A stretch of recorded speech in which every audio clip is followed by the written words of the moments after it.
Desde los estudios de WTMBN en Orlando, Florida, Estados Unidos, presentamos Noticiero Internacional con Alonso García.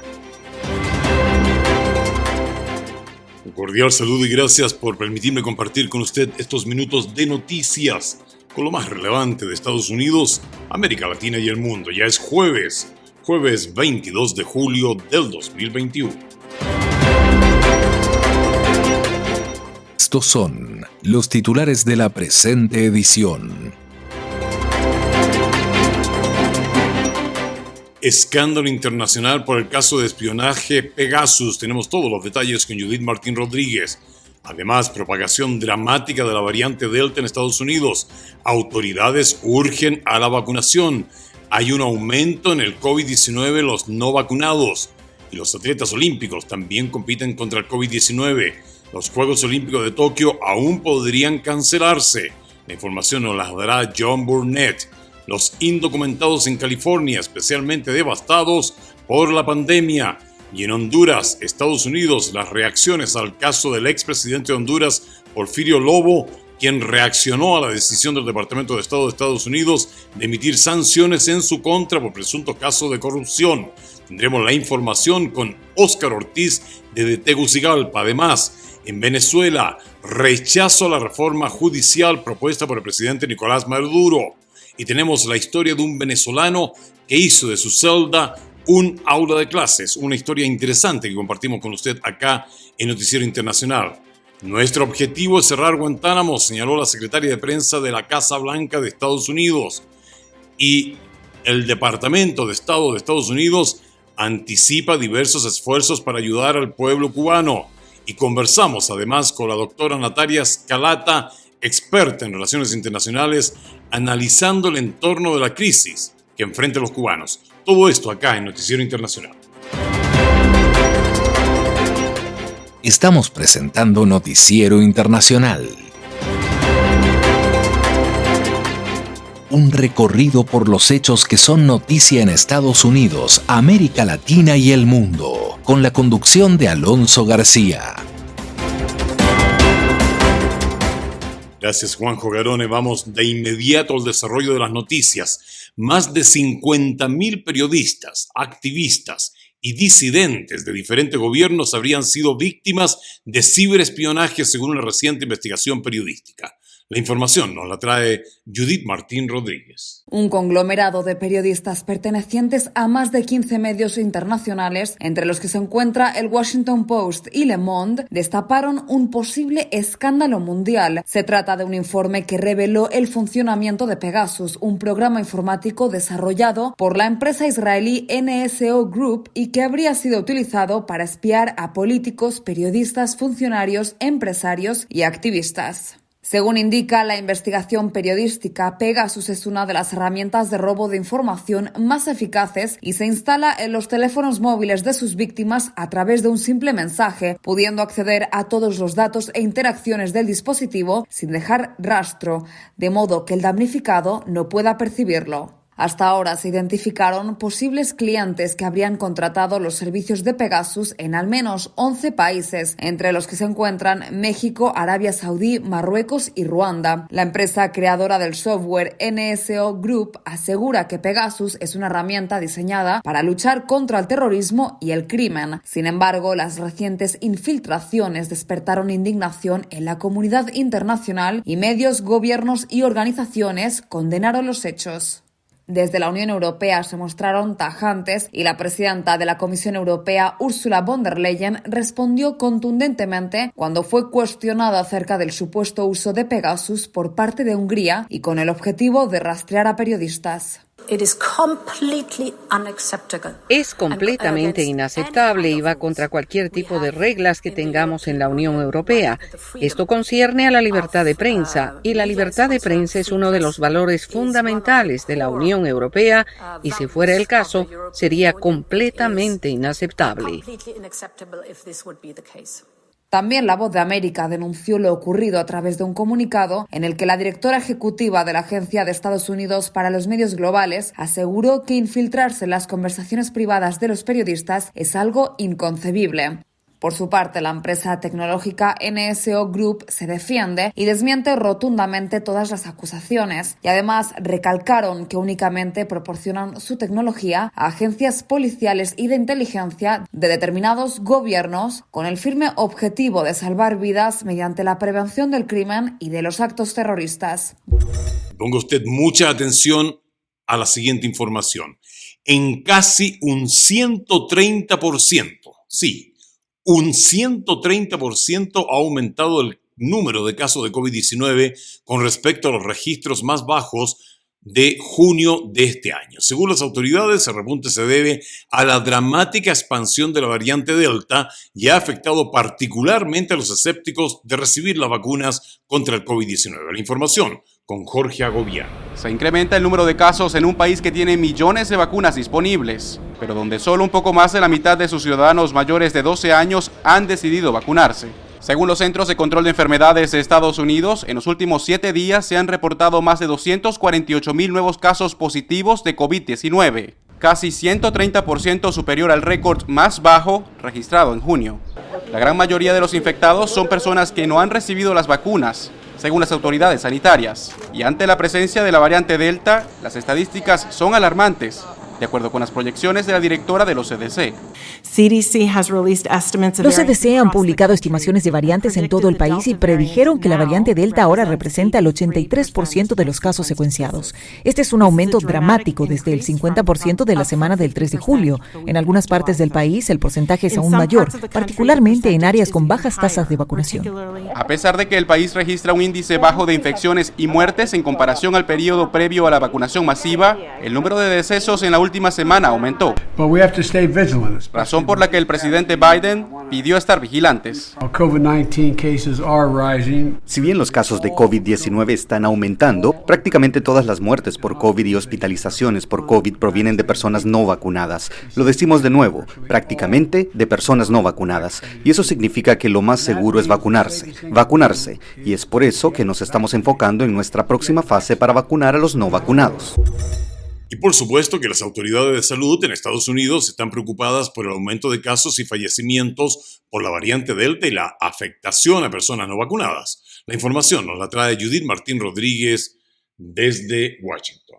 La curva de contagios por COVID-19 en Estados Unidos continúa en ascenso y la variante Delta ya representa más del 83% de los casos en el país, según informaron autoridades de los Centros para el Control y la Prevención de Enfermedades, CDC. Pese al enorme despliegue de vacunas gratuitas contra el COVID-19 en todo el territorio estadounidense, muchos son los ciudadanos que se niegan a inmunizarse, una decisión personal pero que afecta a toda la comunidad. Y las autoridades sanitarias alertan sobre el incremento de casos y muertes entre las personas no vacunadas. Y la directora de los CDC, la doctora Rochelle Walensky, advirtió: las comunidades donde las personas permanecen sin vacunar son las más vulnerables y es más probable que experimenten un aumento en los casos. En áreas donde la cobertura de vacunas es baja, los casos y las hospitalizaciones están comenzando a aumentar nuevamente. Durante la última semana hemos visto un promedio de 239 muertes diarias, un aumento de casi el 48% con respecto a la semana anterior.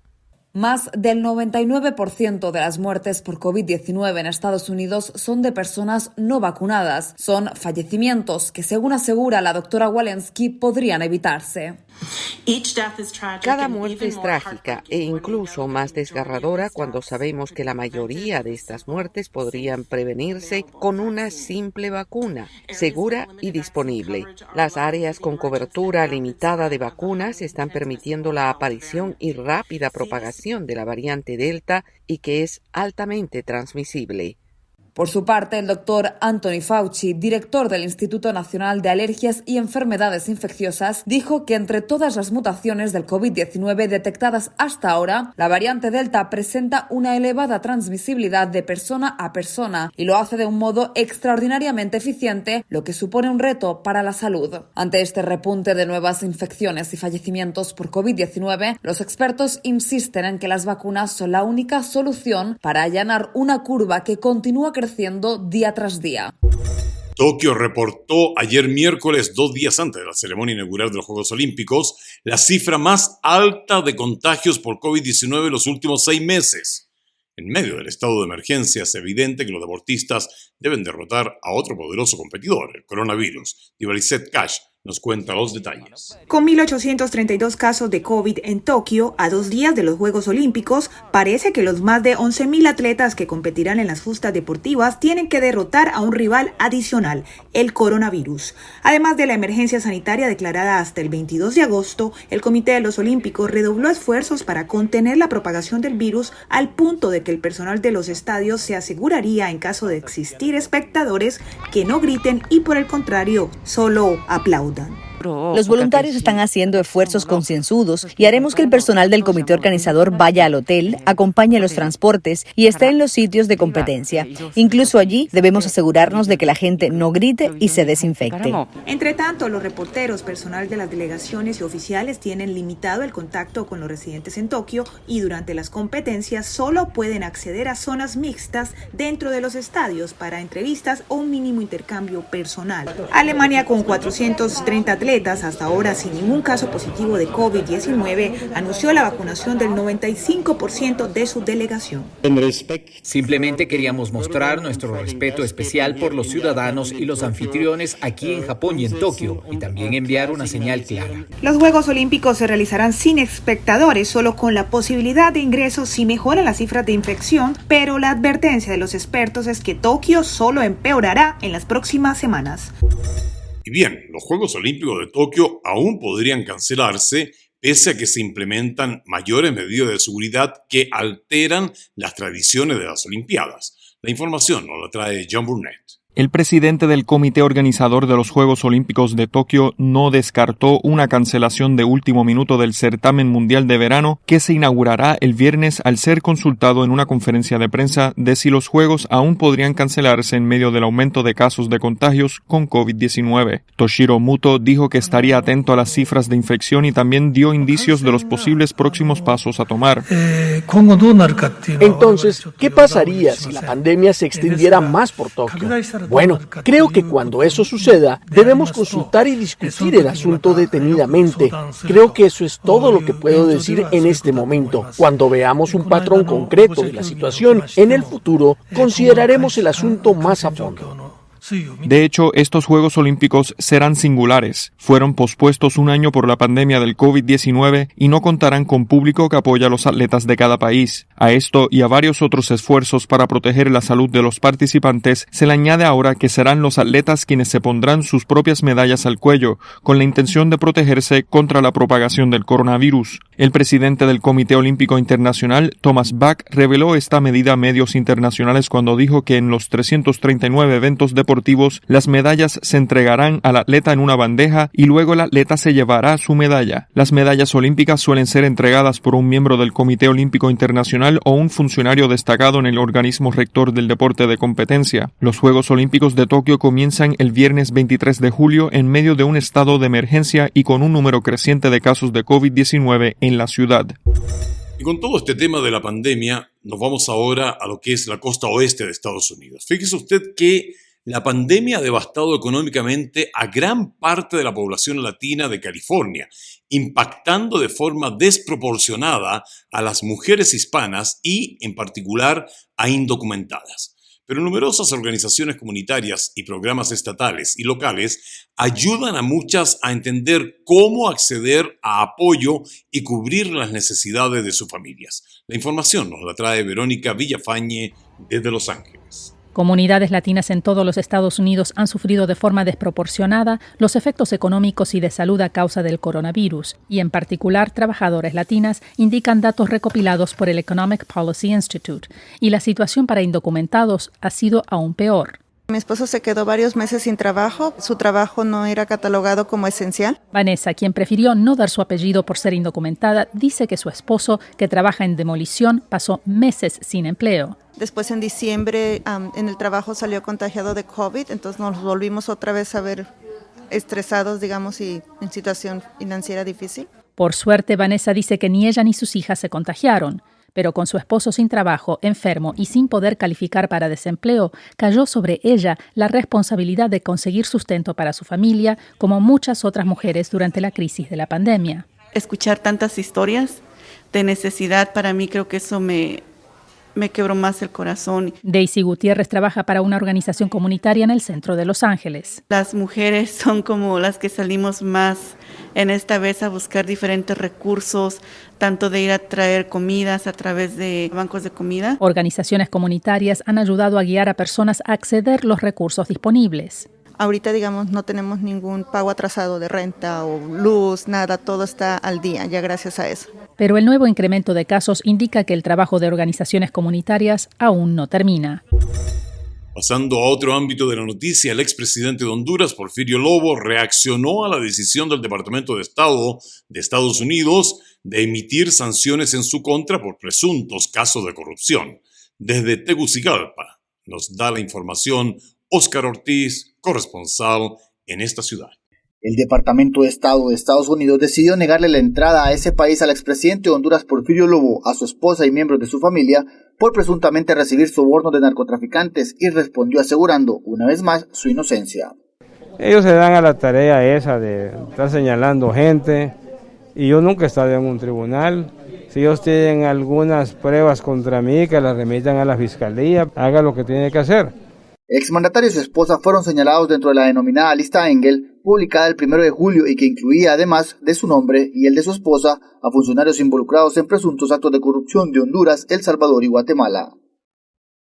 Y el tema volvió a ser noticia debido a la reacción del secretario estadounidense de Estado, Anthony Blinken, quien a través de un comunicado señaló que mientras el expresidente Lobo estaba en el cargo, aceptó sobornos de la organización narcotraficante Los Cachiros a cambio de favores políticos. Sobre los señalamientos contra la ex primera dama Rosalena de Lobo, el documento la menciona como involucrada en actos de corrupción mediante el fraude y malversación de fondos públicos para su beneficio personal. Rosalena de Lobo se encuentra actualmente bajo un proceso judicial donde se le investiga el desvío de más de 12 millones de lempiras, un equivalente a $500,000 de las oficinas de gobierno. Para el politólogo Sergio Vélez, esta situación marca un precedente en la lucha contra la corrupción, ya que fueron señalados en la lista Engel luego de una investigación encargada por el Congreso de Estados Unidos. Es una situación que le da peso a lo que fue el listado Engel, en la cual no solamente aparecía él, aparecen otros funcionarios. El expresidente Porfirio Lobo aseguró que su visa de ingreso a Estados Unidos le fue retirada hace 4 años cuando denunció a Luis Guimaraes, ex vocero de la misión de apoyo contra la corrupción y la impunidad en Honduras, y acusarlo sin tener pruebas. Vamos ahora a Venezuela. La oposición venezolana rechaza el plan de reforma al sistema judicial y penitenciario propuesto por el presidente Nicolás Maduro.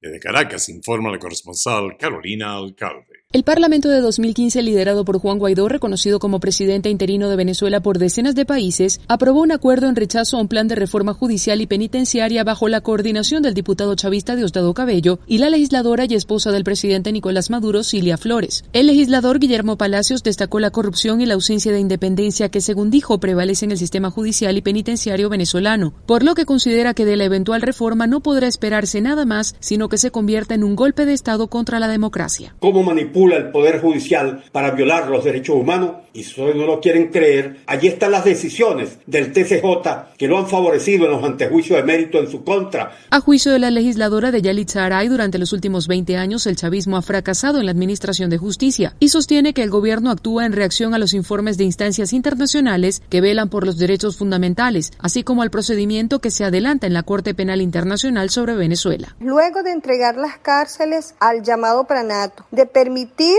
que la corrupción y las peores vejaciones de la condición humana se cometa dentro de los recintos carcelarios, ahora eleven el discurso de atender y resolver la crisis carcelaria que ellos mismos han generado. El mes pasado, el presidente Maduro aseguró que es necesaria una revolución que garantice cambios estructurales a través de reformas y nuevas leyes, y concedió a la comisión presidida por Cabello y Flores 60 días para solucionar el hacinamiento en las cárceles venezolanas. Nos vamos a quedar en Venezuela por un par de minutos porque quiero compartir con usted una historia de un joven, su nombre es Eribaldo Márquez, quien estuvo encarcelado precisamente en Venezuela durante 3 años y medio por un crimen que no cometió. El tiempo tras las rejas le impidió cosas tan maravillosas como la oportunidad de ver el nacimiento de su hija. Sin embargo, esta situación no lo dejó caer en depresión, no se dejó vencer él en realidad por la rabia ante lo que estaba aconteciéndole.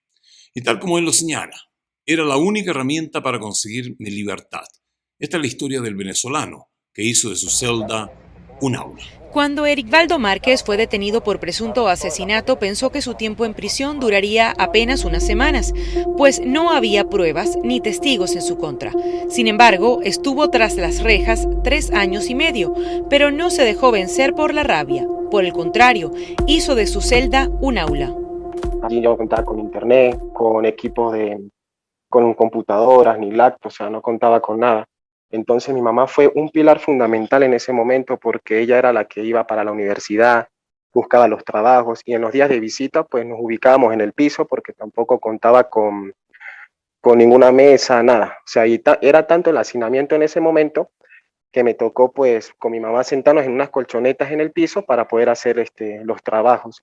Le faltaban apenas 2 semestres para graduarse de licenciado en Educación Física, cuando fue encarcelado. Al principio, los otros reclusos lo veían con extrañeza.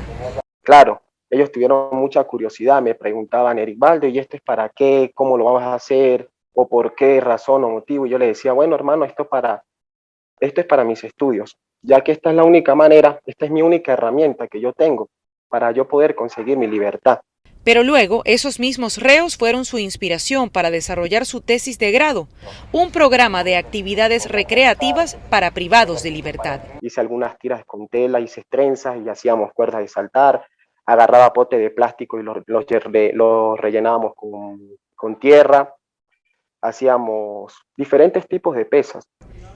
La fecha para exponer su trabajo de grado llegó el 24 de marzo de este año.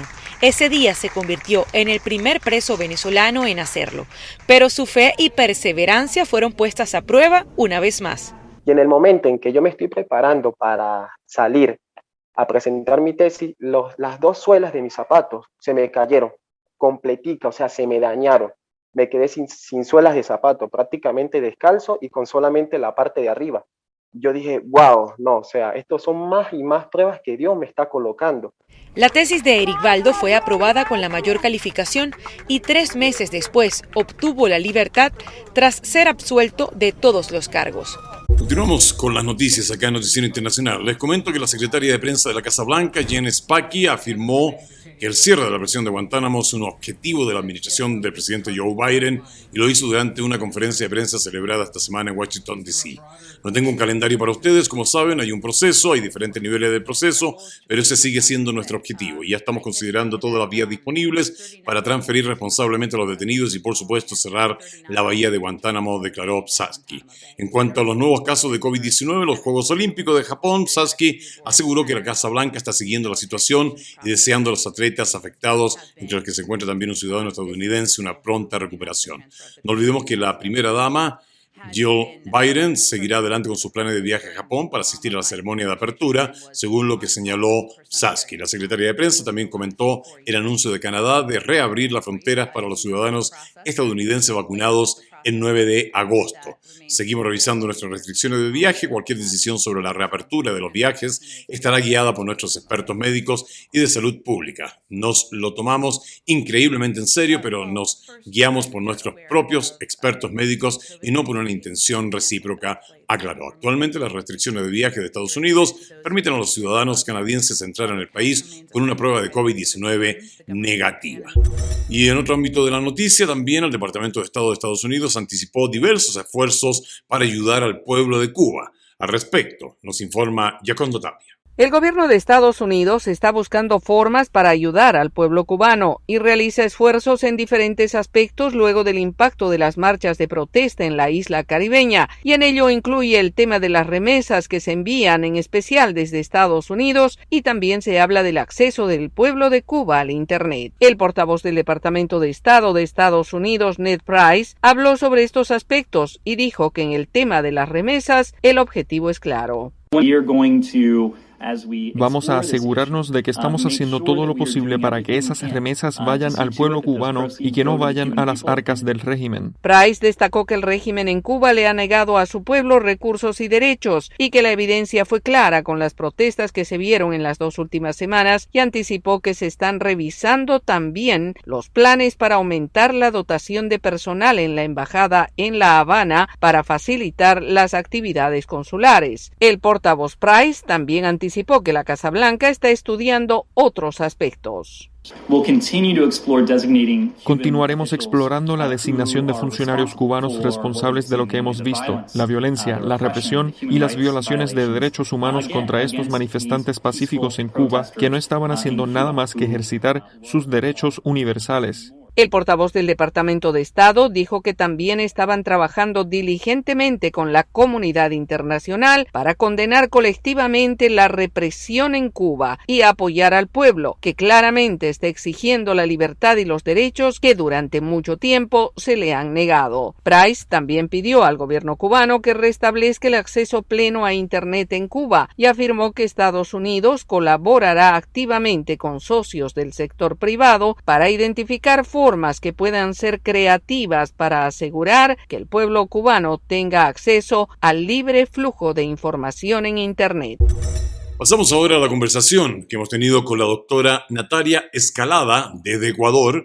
Ella es experta en relaciones internacionales y analiza el entorno de la crisis que enfrentan los cubanos. Vamos con el audio. Para entender lo que está sucediendo en Cuba, es necesario mirar que, pues más allá del tema político, ideológico, estamos observando un episodio inédito de descontento social generalizado de la población cubana, en la cual se observa claramente que gran cantidad de la población pues ha llegado a un punto límite en el cual sienten que la crisis sanitaria y económica es insostenible. Hablamos de crisis sanitaria, sobre todo en el marco de la pandemia de COVID-19, y entendiendo también que esto es algo incluso bastante contradictorio, porque estamos acostumbrados a escuchar desde el gobierno cubano que pues este es uno de los ámbitos más exitosos de la revolución cubana. Sin embargo, al parecer, todas estas brigadas médicas planificadas por el gobierno, que son equipos de profesionales altamente formados en temas médicos, salen del país, salen de la isla, continuando con una relación con el gobierno. Sin embargo, este tipo de programas lo único que han causado a la larga es la escasez de médicos internamente en la isla. Doctora, ¿podríamos decir entonces que la crisis sanitaria es la que ha llevado a los cubanos a salir a las calles? Bueno, esto al parecer sí ha sido un punto de inflexión que ha saturado realmente la desesperación de la población cubana, y justamente por eso es que ellos están pidiendo, ¿no?, que se ayude a Cuba. Vemos este hashtag SOS Cuba, justamente donde la población en las redes sociales en el mundo han expuesto toda esta situación, esta crisis y esta gran preocupación que tienen de que sobre todo también a nivel sanitario, algo que la población está pues reclamando altamente al gobierno de Díaz-Canel es esta decisión de rechazar la ayuda humanitaria, rechazar el programa COVAX, por ejemplo, aludiendo pues que ellos tienen sus propias vacunas, etcétera, pero sin embargo vemos que también el proceso de vacunación en la isla está bastante lento y no ha logrado frenar, como mencioné, este último rebrote. ¿Cómo se ve desde nuestro país el panorama? En el ámbito de la crisis económica es evidente, y vemos ya ahí sí un tema histórico de cómo el sistema económico y político cubano claramente ha fracasado en el sentido de ofrecer garantía de los derechos humanos básicos a la población, sobre todo en cuanto al ámbito social y económico.